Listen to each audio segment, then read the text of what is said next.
It's enough for me to be sure that you and I exist at this moment. There is always something left to love. 1 minute of reconciliation is worth more than a whole life of friendship. The secret of a good old age is simply an honorable pact with solitude. They were so close to each other that they preferred death to separation. Wherever they might be, they always remember that the past was a lie, that memory has no return, that every spring gone by could never be recovered, and that the wildest and most tenacious love was an ephemeral truth in the end. Death really did not matter to him, but life did, and therefore the sensation he felt when they gave their decision was not a feeling of fear but of nostalgia. It is easier to start a war than to end it. The world was so recent that many things lacked names, and to mention them you had to point your finger at them. He ended up losing all contact with the war.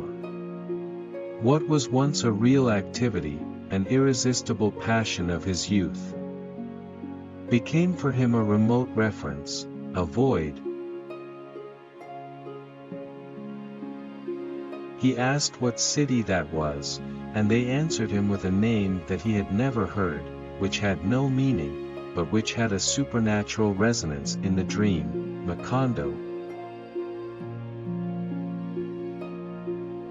Loneliness had selected his memories, and had incinerated the numbing heaps of nostalgic garbage that life had accumulated in his heart, and had purified, magnified, and eternalized the others, the most bitter.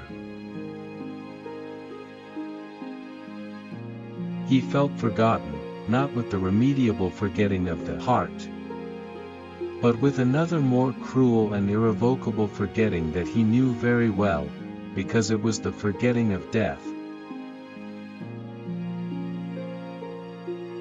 Like all the good things that happened to them in their long lives, that unbridled fortune had its origin in chance. Children inherit their parents' madness. He considered respect for one's given word as a wealth that should not be squandered. In an instant he discovered the scratches, welts, bruises, ulcers and scars that more than half a century of daily life had left on her, and found that these ravages did not arouse in him even a feeling of pity. He then made a last effort to search his heart for the place where his affections had rotted, and he could not find it. The world was reduced to the surface of his skin, and the interior was safe from all bitterness. The oldest cry in the history of mankind is the cry of love. Time was not passing, it was turning in a circle. Lost in the solitude of his immense power, he began to lose direction.